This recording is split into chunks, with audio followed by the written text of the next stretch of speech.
I'm a solo app developer who just spent over $2,000 on marketing his apps on social media, primarily on Facebook, Meta, Instagram, all that jazz. And in this video, I'm going to talk about how exactly that all went and whether it was worth it or not. So just for a little bit of clarification, I am a solo app developer, but I do have a co-founder. He's a marketing co-founder. So I'm not a solopreneur. I'm just the sole technical person. I do all of the building. And my co-founder, Meng Duck on social media, he is the main marketing person for organic social media primarily. But recently we decided to try out paid ads, specifically Meta ads. I have never really done too much paid ads because I primarily in the past, when I was truly a solopreneur, I only marketed my apps on organic social media. But my partner has dabbled a little bit in the paid ad space in the past when he used to do some drop shipping e-commerce stuff. So he knows the platform a little bit better than me. So throughout this video, he's gonna jump in here and there to explain what exactly our ad strategy was, or what specifically his ad strategy was on how we ran ads for our product. And then I'll also chime in a little bit about my general thoughts about paid ads as well. So just for some context, what app do we run paid ads for? So we are currently building an app called perfectinterview.ai. It is basically a suite of tools that helps people get jobs. A lot of them are AI powered, but that's the general gist. We have a really fast resume builder. We have an interview prepping tool, as well as an interview co-pilot tool that listens in on your meetings and answers interview questions for you. So that's the tool that we're building, and we're in the job search market. And for the past couple of months, we've been pretty regularly able to hit like $1,000, $1,500 a month of revenue purely from organic social media. But then we decided, okay, why not try out this paid ads thing? Maybe paid ads can help elevate us to the next level of users and revenue milestone. And when you think about the concept of paid ads, it sounds like a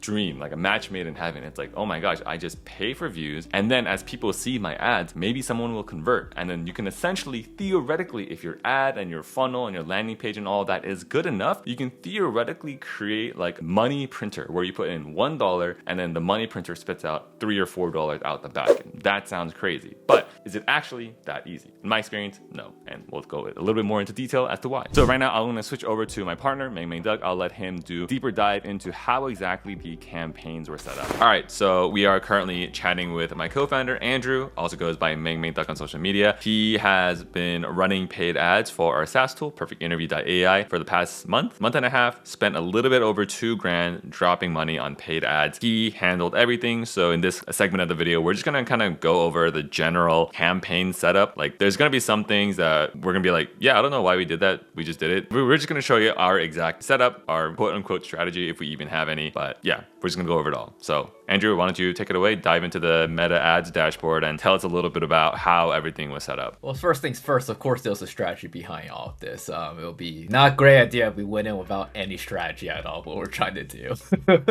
But yeah.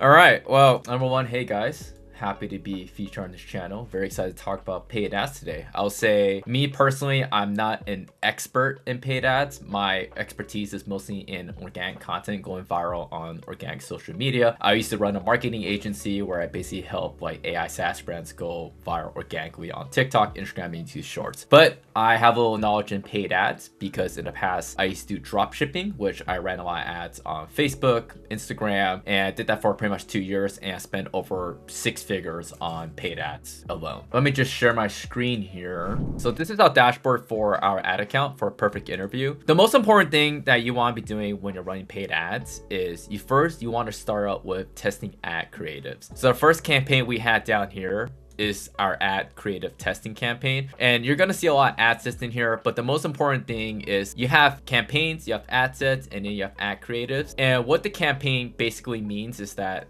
is your overarching umbrella for a campaign you're running, right? And then within a campaign, you have different ad sets. And each of these ad sets, generally, what it means is that you're targeting different audience pockets. So you can select audience region, audience age, audience platforms, and overall Meta will also help you find different audience pockets for you. Even if, let's say, you had 2 ad sets that exactly the same type of like audience targeting, they'll also find different pockets within each of those audience pockets. So I like to think about ad sets as like different audience pocket. And within each ad set, you can have ad creatives. And these are just like the videos you're going to be running on social media as like your ads, right? So how I like to set up things is initially I like to have a testing campaign where I come in here and there's a bunch of ad sets here right now because I start to add more over time as I'm like turning on and off different ad sets. But generally to start, I like having 3 ad sets, and within each of these 3 ad sets, I will test out 1 to 3 creatives. Ideally, you're testing out obviously more than 1 creative because you want to be split testing your creatives to see which one has performed better meta ads. And then eventually after you test out all these different creatives and you see which one is kind of like your quote unquote winning creative, you can then throw that into a new campaign and just start like testing out different budget ranges, different audience targeting, and just start scaling up from there. So I'm gonna take a quick pause there. Is anything I said that may have been like confusing or I kind of breezed over? Yeah, so I guess one question I have there is, if you have, like, let's say you have this campaign, you have all these ad groups, and then you find that one creative does really well, why would you create a brand new campaign to pour more money into it? Why not just,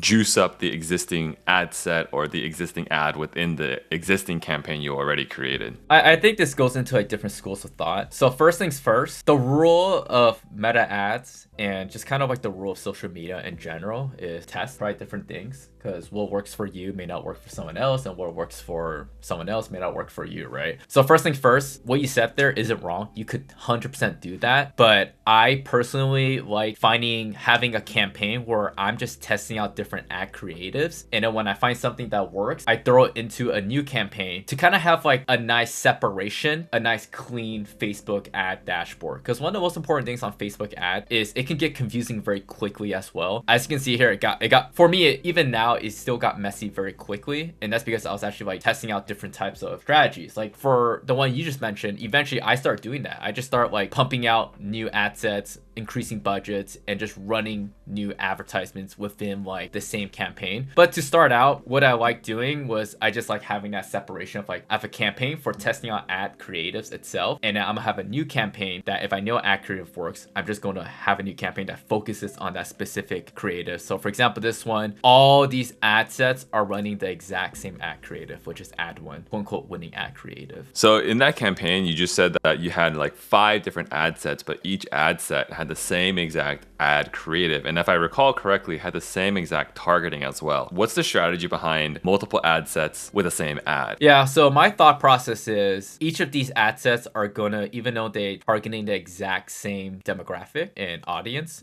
So for example, this one, if we click into it, it is targeting, I call it Big 5, or everyone calls it Big 5, which just means United States, New Zealand, United Kingdom, Canada, Australia, and I'm doing all broad targeting. So, I'm not targeting any specific interests or any specific age group either, but each of these ad sets, Meta is going to go out there and find different pockets of audiences for you. So what I'm trying to do here is I'm trying to have more variety of audience pockets just in case some of them convert better than others, right? Because different audience pockets are generally going to convert differently from the other one. What these campaigns actually are is that they're also CBOs, which means they're campaign budget optimizations. That means you're giving the budget on the campaign level, and then Meta is going to go into the campaign and then be spending the budget based on which audience pocket / ad set they think is going to be performing the best. So in this case, obviously, we give it like 5 different ad sets, and you can see like it's not equal spend across all these different ad sets because Meta is optimizing for what they think is like the best audience pockets that's going to get you the most views, impressions, conversions, and all that stuff. Got it. And then I assume, like, let's say we find one that's like really, really crushing it. Like, let's say in this example right here, ad set 5, it had the best purchase ROAS of 1.26. Like, theoretically, let's say it was even better than that. It was like a 3.0 or a 4.0 or a 5.0. Then in that scenario, would you have shut off all the other ad sets? Then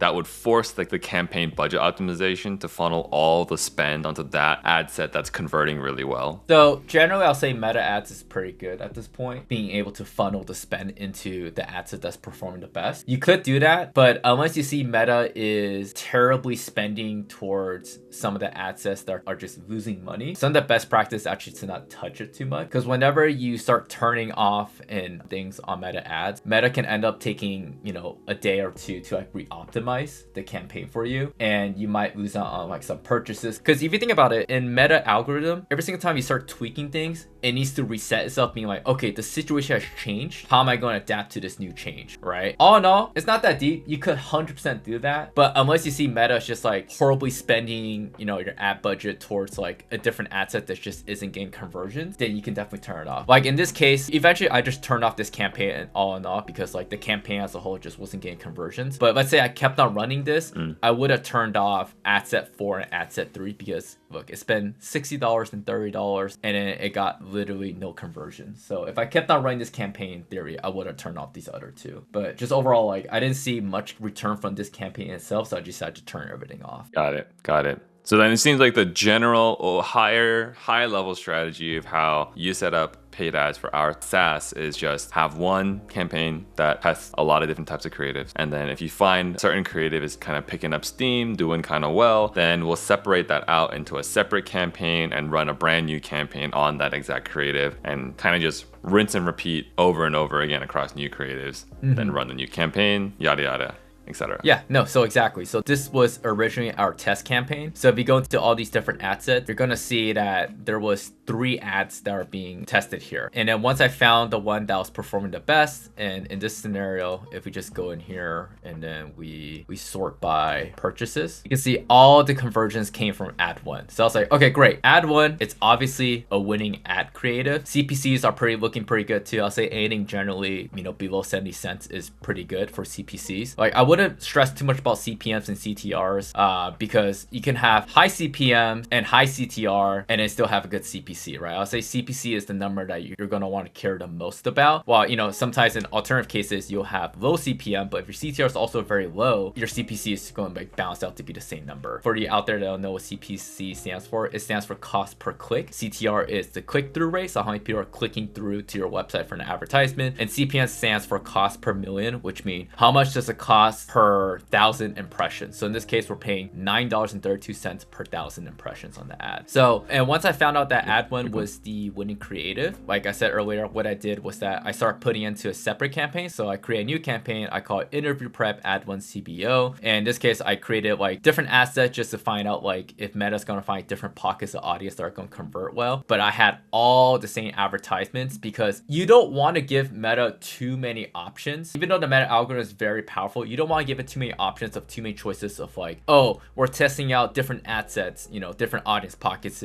while we're also testing out different ads, right? You kind of want to narrow the choices that Meta has to make so that it can do the best job in helping optimize your paid ads. So in this case, since I already know this is a winning ad creative, I'm just going to say I want to test out audience pockets, but I don't want to be testing out different ad creatives anymore. And then obviously I started creating new CBO campaigns as well. And this kind of like is something that I learned this time that I'm running ads. So the last time I was running ads was back in 2022 when I was doing drop shipping. And I will say meta ads has changed quite a bit since then in that it's a lot more advanced nowadays. Like the algorithm has gotten a lot better because back in the day, you know, 2021 to 2022, there was a lot more about like how you're strategizing your ads and the targeting, the interest targeting. Like back then you were able to target users based on their interests, right? So for example, let's say Thomas, you and I are into entrepreneurship. Like we can literally target individuals that are into like entrepreneurship, they're into software engineering, they're into like, I don't know, mugs or something. But in today's world, like you can no longer do specific interest targeting on meta ads. Like meta ads has completely abolished that and everyone is doing broad targeting, which sounds like a bad thing, but the reality is that like, because the algorithm has gotten so advanced, you don't even need to do interest targeting anymore. Meta is pretty good at finding the people that want to purchase your product for you at this point. So we used to do back in the day was we'll launch a bunch of new campaigns, a bunch of new CBOs, and you know, just keep testing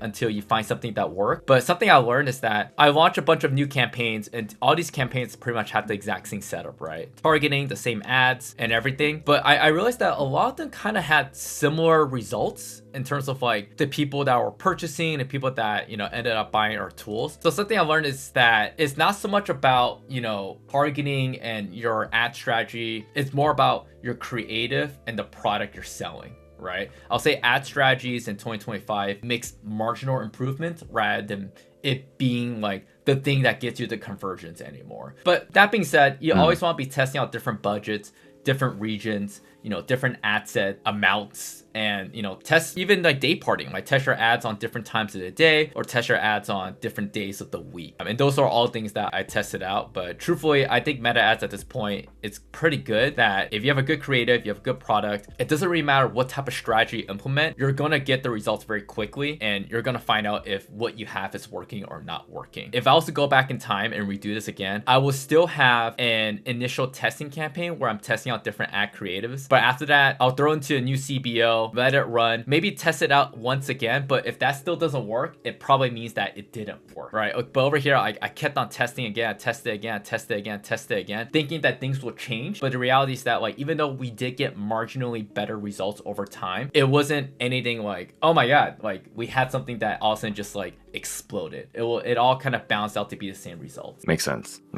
Yeah, like we were kind of doing the same thing, hoping for a drastically different result, but we were just getting like marginal improvements here and there, but nothing like no like 3 or 4x improvement. And something I want to bring up is eventually what you said earlier of like, why don't you just test everything under one campaign? I started doing that. Like I think I watched like a YouTube video. I was watching this guy, he literally just had 3 campaigns. He had one testing campaign and then 2 other campaigns where he was just scaling ad creatives. And just like, yeah, this shit just worked. Like you don't need to make it too fancy or too complicated. Like you just need 3 campaigns, 1 for testing and then 2 others for like scaling different like, ad creatives. And what he also eventually also said you can just do is that you can test and scale ads in the same campaign. And that's what I started doing here. I just start assigning a single ad to every single ad set. So over here, this ad set had ad 4, this ad set right here has ad 1. And then I just start testing all the same ads in the same campaign, but I would just assign a different ad to every single ad set instead and just let it rip here. And if it did well, I was just going to increase the budget on the campaign level and let Meta like funnel more spend into those specific ad sets / ads. And that's what he said, like that's what he does nowadays, and that's how he scales like 7 figures. Because truthfully, you don't need to do anything more fancy, you don't need to do anything crazy. You can literally test and scale ad sets and ads in the same campaign now. Awesome. That's about it. Thanks so much, Andrew, for coming in and explaining our general paid ad strategy, setup, and everything. Now we're going to zoom back out and we're going to go over a little bit about some of my thoughts about how paid ads work, whether I liked it or not, maybe some things we could have done better, just some general thoughts about paid ads for SaaS in general. But yeah, thanks again, Andrew, for coming in. Cool. Thanks for having me. All right, so once again, thanks again to my co-founder, Meng Duck, on all the major social media platforms for walking us through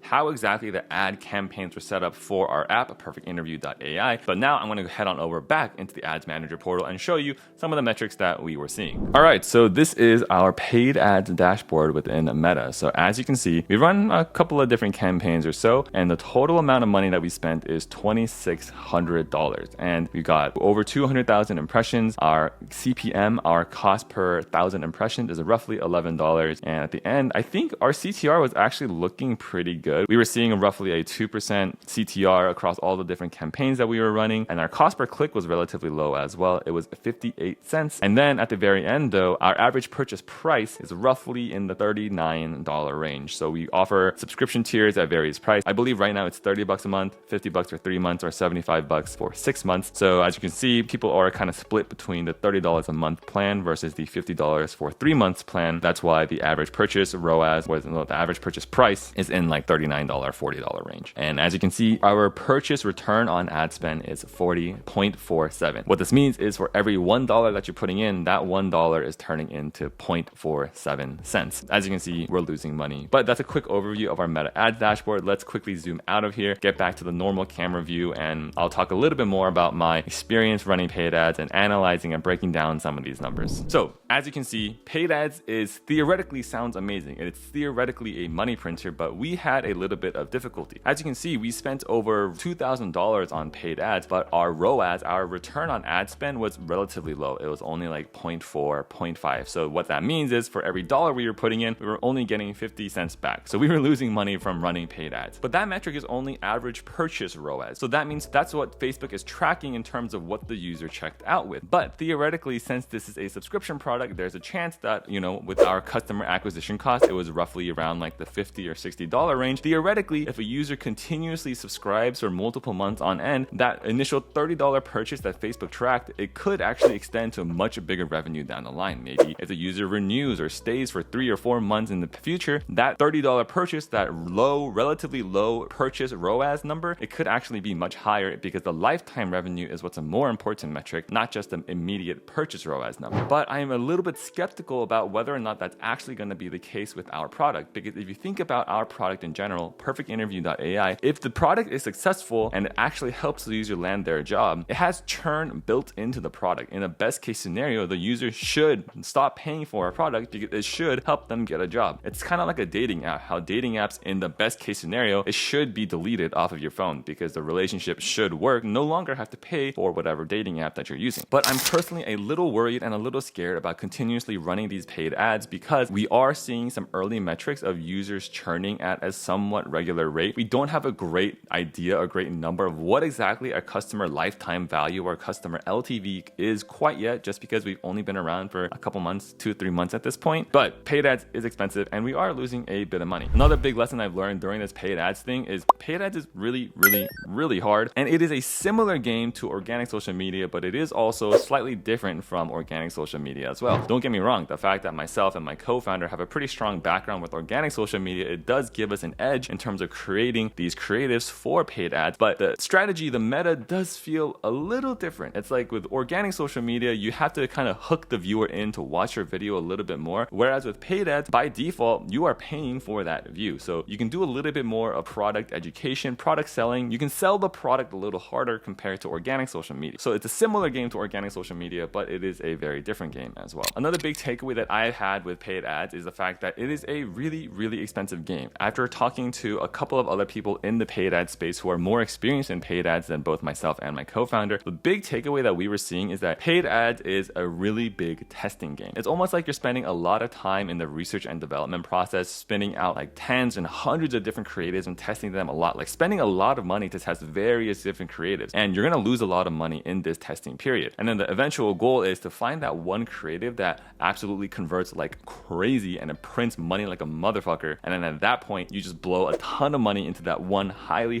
converting creative. And that's kind of where the money is at. So it's a lot of experimentation in the beginning. You lose a lot of money trying to find the right creative, the right messaging, the right targeting. And then once you find the right setup, then you run that like crazy and blow a ton of money into it. And that is where you make a lot of the return on investment with that one winning creative that you found after that giant testing process. Overall, do we plan to continue running paid ads? The answer is no. I kind of alluded to it in this video, but we do believe that we probably could find a winning paid ad strategy. But at the end of the day, we've been getting pretty good signal with organic social media only, and we don't feel like we're actually gaining that much with paid ads. And actually, the bigger reason that we decided not to continue running with paid ads is because we're doing a slight pivot in our business. I'm going to make a much more detailed video in the future breaking down more in depth why we're doing this pivot. But essentially, with this pivot, we're still going to keep our existing Perfect Interview app for consumers to use, but one big shift that we're trying to do is shift over to a B2B angle where we actually reach out to individual career coaches and try to have them host their own like career coaching platform, their interview prepping platform within Perfect Interview AI, and they pay us like a flat monthly fee, I don't know, a couple $100 a month. And we are actually betting on that being a significantly larger portion of our business than the consumer side. So because we're going down this B2B angle, we are doing a lot more cold outreach, cold DMs instead of the paid ads route. So that's actually the bigger reason why we're pausing on paid ads. If we had decided not to do this pivot, this slight B2B pivot, there's a good chance we would have continually run these paid ads and tried to figure out a strategy. But I also do think that in the end, perfectinterview.ai, it is not the best candidate for a paid ads product. Number one being, like I said earlier, it's a product that's supposed to have churn built into it. The customer acquisition cost that we were seeing of like the $30, $40, $50 range is pretty high. And essentially at that point, you had to decide between trying to figure out how to lower the customer acquisition cost, or on the other hand, try to increase the LTV of your customer for your product that you're building. I don't quite know how low a customer acquisition cost can be, but our product of Perfect Interview, the B2C angle of it, it just seems like the average purchase price, and for now with the early metrics that we're seeing, the average lifetime value per customer is also kind of low, where it's really hard to make that equation match out to have a higher LTV than higher CAC, because that's the only way that you're actually going to make money. So I just don't know if Perfect Interview is necessarily the best product, because it's not a super sticky product that a user will continuously pay for and use month over month. So then we would have to figure out, how do we make perfectinterview.ai like $100 or a $200 or a $300 a month product? That's pretty tricky to do from a consumer side of things, and that's why we think we can actually make it $100 to $200 to $300 a month product on the B2B side of things. And that's we are pursuing that angle as well. So that is a quick overview about my experience running paid ads on Meta to promote my app via paid ads. Let me know if you have any experiences running paid ads yourself. I'm definitely not an expert. I definitely messed up a lot. I'm not claiming to be an expert at all. I'm sure there's a lot more that I could do, talk about, but let me know any comments down below, your experience running paid ads, any feedback, things I could have done better. Let me know. All right, that's it for this video. I'll see you in the next one. Peace.